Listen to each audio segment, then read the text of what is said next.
Hi hello ನಮಸ್ಕಾರ ಎಲ್ರಿಗೂ welcome back to my channel. ಇವತ್ತಿನ ವಿಡಿಯೋಲಿ ನಾನು ಉತ್ತರ ಕರ್ನಾಟಕದ ಸ್ಪೆಷಲ್ ರೆಸಿಪಿನ ಶೇರ್ ಮಾಡ್ತಾ ಇದ್ದೀನಿ. ಬದನೆಕಾಯಿ ಎಣ್ಗಾಯಿ, ಅದ್ರ ಜೊತೆಗೆ ದಪ್ಪ ಮೆಣಸಿನ್ಕಾಯಿ ಅಥವಾ ದೊಣ್ಣೆ ಮೆಣಸಿನ್ಕಾಯಿ ಅಂತ ಏನು ಹೇಳ್ತೀರಾ ಅಲ್ವಾ, ಸೊ ಅದ್ರದ್ದು ಎಣ್ಗಾಯಿ ಕೂಡ ಯಾವ ಥರ ಮಾಡೋದು ಅಂತ ತೋರಿಸ್ಕೊಡ್ತಾ ಇದ್ದೀನಿ. ಸೊ ಇದು ಒಂದೇ ಮಿಕ್ಸ್ಚರಲ್ಲಿ 2 ಥರ ಪಲ್ಯನ ನಾವು ಮಾಡ್ಕೋಬಹುದು. ಸೊ ಫಸ್ಟ್ ಬಂದುಬಿಟ್ಟು ಬದನೆಕಾಯ್ದು ಎಣ್ಗಾಯಿ ಯಾವ ಥರ ಮಾಡೋದು ಅಂತ ನೋಡ್ಕೊಂಬರೋಣ. ಸೊ ಈ ಬದನೆಕಾಯಿ ಏನಿರುತ್ತೆ ಅದನ್ನು ನಾವು 4 ಸ್ಲೈಡಲ್ಲಿ ಕಟ್ ಮಾಡ್ಕೋಬೇಕು. ನಾನು ವೀಡಿಯೋಲಿ ತೋರಿಸಿದ್ದೀನಲ್ವಾ ಆ ಥರ ಕಟ್ ಮಾಡ್ಕೋಬೇಕಾಗುತ್ತೆ. ಅದ್ರ ಜೊತೆಗೆ ಒಂದು ಚಿಕ್ಕ ಆನಿಯನ್ನ ತೊಗೊಂಡಿದ್ದೀನಿ, ಅದನ್ನು ಕೂಡ ಉದ್ದುದ್ದಕ್ಕೆ ಕಟ್ ಇಟ್ಕೊಂಡಿದ್ದೀನಿ. ಸೊ ನೆಕ್ಸ್ಟ್ ಒಂದು ಚಿಕ್ಕ ಬೌಲಲ್ಲಿ ಪೀನಟ್ ಪೌಡರ್ ಅಥವಾ ಶೇಂಗಾ ಪುಡಿ ಅಂತ ಹೇಳ್ತೀವಲ್ವಾ, ಸೊ ಅದನ್ನು ನಾನು 2 to 3 ಸ್ಪೂನ್ ಹಾಕೊಂಡಿದ್ದೀನಿ. ನಾನು 2 ಥರದಕ್ಕೆ ಯೂಸ್ ಮಾಡ್ಕೋತಾ ಇದ್ದೀನಲ್ವಾ, ಅಂದರೆ ದಪ್ಪ ಮೆಣಸಿನ್ಕಾಯಿಗೂ ಯೂಸ್ ಮಾಡ್ಕೋತಿರೋದ್ರಿಂದ 3/4 ಸ್ಪೂನ್ ಹಾಕೊಂಡಿದ್ದೀನಿ.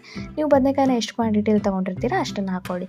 ಅದ್ರ ಜೊತೆಗೆ 1 ಟೀ ಸ್ಪೂನ್ ಆಗಷ್ಟು ಅಚ್ಕಾರದ ಪುಡಿ, 1 ಟೀ ಸ್ಪೂನ್ ಆಗಷ್ಟು ಗರಂ ಮಸಾಲೆ, ರುಚಿಗೆ ತಕ್ಕಷ್ಟು ಉಪ್ಪು ಮತ್ತು ಸ್ವಲ್ಪ ಅರಿಶಿನ ಪುಡಿ, ನಿಮ್ಗೆ ಎಷ್ಟು ಬೇಕೋ ಅಷ್ಟು ಅದನ್ನು ಹಾಕ್ಕೊಂಡು ಮಿಕ್ಸ್ಚರ್ ನಾವು ಮಾಡ್ಕೋಬೇಕಾಗುತ್ತೆ. ಲೈಕ್ ನೀರನ್ನು ಹಾಕ್ಕೊಂಡು ಬಜ್ಜಿ ಮಾಡ್ಕೋಬೇಕಾದ್ರೆ ಯಾವ ಥರ ಮಿಕ್ಸ್ಚರ್ ಇರುತ್ತಲ್ವ, ಸೊ ಆ ಥರ ಮಿಕ್ಸ್ಚರ್ ಮಾಡ್ಕೋಬೇಕು.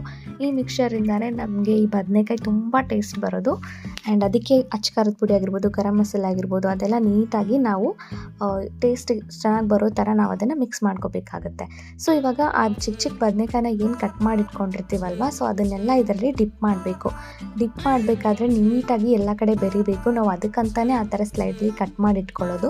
ಸೊ ಈ ಥರ ನೀಟಾಗಿ ಡಿಪ್ ಮಾಡಿ ಇಟ್ಕೊಂಡು ಒಂದು 2 ಮಿನಿಟ್ಸ್ ಬಿಡಿ.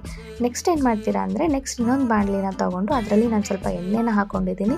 ಆ್ಯಂಡ್ ಜೀರಿಗೆ, ಸಾಸಿವೆ, ಆ್ಯಸ್ ಇಟ್ ಈಸ್ ನಾವು ಹೇಗೆ ಫ್ರೈ ಮಾಡ್ತೀವಲ್ವಾ, ಈಗ ಚಿತ್ರಾನ್ನ ಅದೆಲ್ಲ ಮಾಡಬೇಕಾದ್ರೆ ಅದೇ ಥರ ಸ್ವಲ್ಪ ಕರಿಬೇವು ಸೊಪ್ಪು ಆ್ಯಂಡ್ ಚಿಕ್ಕದಾಗಿ ಕಟ್ ಮಾಡ್ಕೊಂಡಿರೋಂಥ ಆನಿಯನ್ ಉದ್ದದ ಸ್ಲೈಡಲ್ಲಿ ಇತ್ತಲ್ವ, ಸೊ ಅದನ್ನು ಸ್ವಲ್ಪ ಫ್ರೈ ಆಗಬೇಕು. ಒಂದು 2 ಮಿನಿಟ್ಸ್ವರೆಗೂ ಫ್ರೈ ಆಗೋ ತನಕ ಮಿಕ್ಸ್ ಮಾಡ್ಕೊಳ್ಳಿ.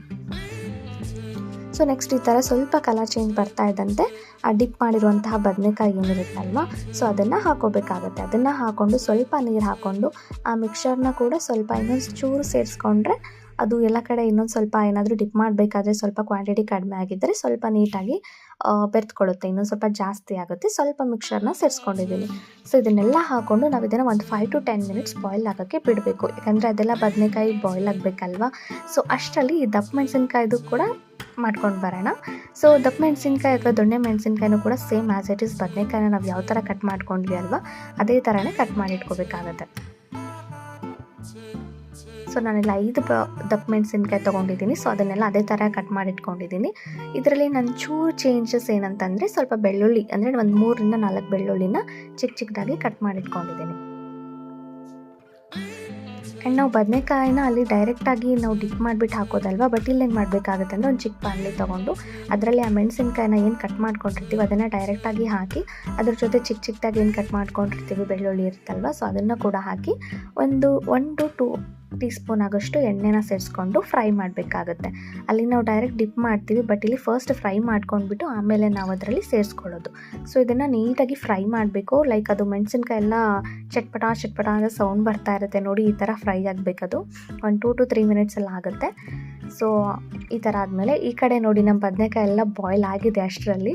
ಸೊ ಈ ಫ್ರೈ ಮಾಡ್ಕೊಂಡಿರುವಂತಹ ದೊಣ್ಣೆ ಮೆಣಸಿನ್ಕಾಯಿನ ತೆಗೆದಾಚೆ ಇಟ್ಕೊಂಡು ಅದೇ ಬಾಣಲಿಲಿ ಸ್ವಲ್ಪ ಎಣ್ಣೆ, ಜೀರಿಗೆ, ಸಾಸಿವೆ, ಆ್ಯಸ್ ಇಟ್ ಈಸ್ ನಾವು ಆಗಲೇ ಬದನೆಕಾಯಿ ಏನು ಹಾಕ್ಕೊಂಡಿದ್ವಲ್ಲ ಹಾಗೆ ಒಂದು ಚಿಕ್ಕ ಆನಿಯನ್, ಉದ್ದುದ್ದಕ್ಕೆ ಕಟ್ ಮಾಡ್ಕೊಂಡಿರೋ ಆನಿಯನ್ ಆ್ಯಂಡ್ ಸ್ವಲ್ಪ ಬೆಳ್ಳುಳ್ಳಿ ಚಿಕ್ಕದಾಗಿ ಕಟ್ ಮಾಡ್ಕೊಂಡಿರೋಂಥ ಬೆಳ್ಳುಳ್ಳಿನ ಸೇರಿಸ್ಕೊಳ್ತಾ ಇದ್ದೀನಿ.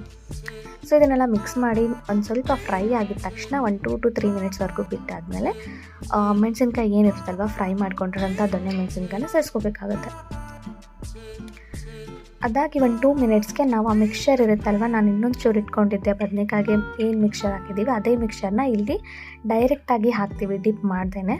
ಸೊ ಒಂದು 2 to 3 ಮಿನಿಟ್ಸ್ ಬಿಟ್ಟ ಮೇಲೆ ನಮ್ಮ ಈ ಒಂದು ದೊಣ್ಣೆ ಮೆಣಸಿನ್ಕಾಯಿ ಎಣ್ಗಾಯಿ ರೆಡಿ ಆಗಿರುತ್ತೆ. ಸೊ ನೋಡಿ, ಬದನೆಕಾಯಿ ಎಣ್ಗಾಯಿ ಆ್ಯಂಡ್ ದೊಣ್ಣೆ ಮೆಣಸಿನ್ಕಾಯಿ ಎಣ್ಗಾಯಿ ಅಥವಾ ದಪ್ಪ ಮೆಣಸಿನ್ಕಾಯಿ ಎಣ್ಗಾಯಿ ಎರಡು ತುಂಬ ಟೇಸ್ಟ್ ಇರುತ್ತೆ. ನೀವು ಕೂಡ ಒಂದ್ಸಲ ಮನೇಲಿ ಟ್ರೈ ಮಾಡಿ ನೋಡಿ.